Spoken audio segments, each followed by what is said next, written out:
समय आ गया है कि हम थोड़ा सा हिल जाएं, थोड़ा सा चेत जाएं, थोड़ा सा अपने जीवन में गंभीरता को लेकर आए, क्योंकि हम तो आरंभ की बातों में अटके पड़े हुए हैं कि अन्य भाषा होती है, नहीं होती है, अगर नहीं होती है तो क्यों नहीं होती, और होती है तो क्यों होती है।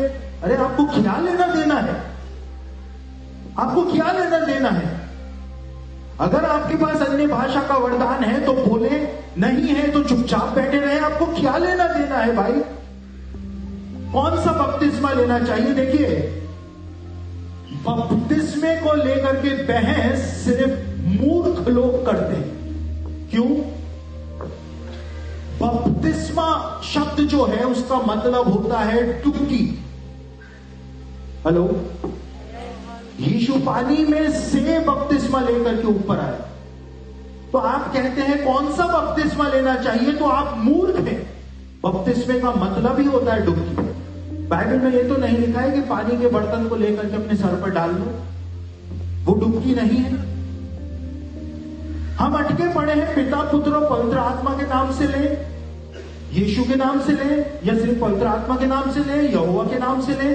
कब तक चलता रहेगा ये बचपना है, ये आत्मिक पागलपन है। बाइबल में लिखा हुआ है ट्रिनिटी होती है, नहीं ट्रिनिटी नहीं होती है। ट्रिनिटी नहीं होती है तो उसके उनके अलग लॉजिक है। जो लोग कहते हैं कि परमेश्वर त्रिएक है, ट्रिनिटी है, ना तो वो साबित कर सकते हैं। जो लोग कहते हैं कि परमेश्वर ट्रिनिटी में नहीं है, ना वो लोग साबित कर सकते हैं। लेकिन लड़े चले जा रहे हैं, लड़े चले जा रहे हैं। जो कहते हैं कि अन्य भाषा है, ना तो वो साबित कर सकते हैं। हेलो, और जो कहते हैं अन्य भाषा है ही नहीं, वो भी साबित नहीं कर सकते। तो किस बात की लड़ाई?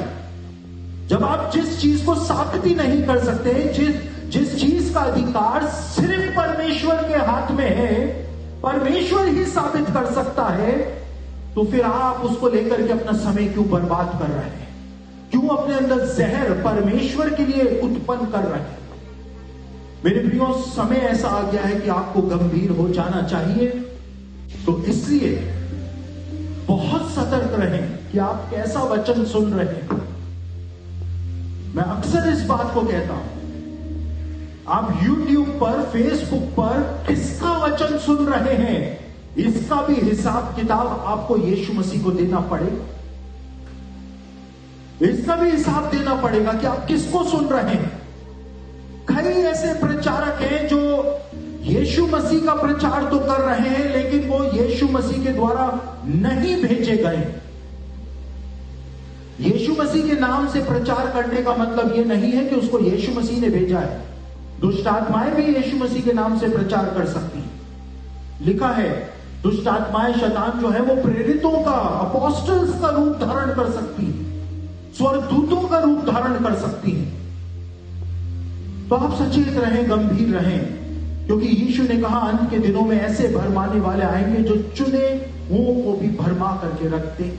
और यदि आप सोचते हैं कि मैं भरमाया नहीं जा सकता हूं, आप सबसे पहले भरमा दिए गए।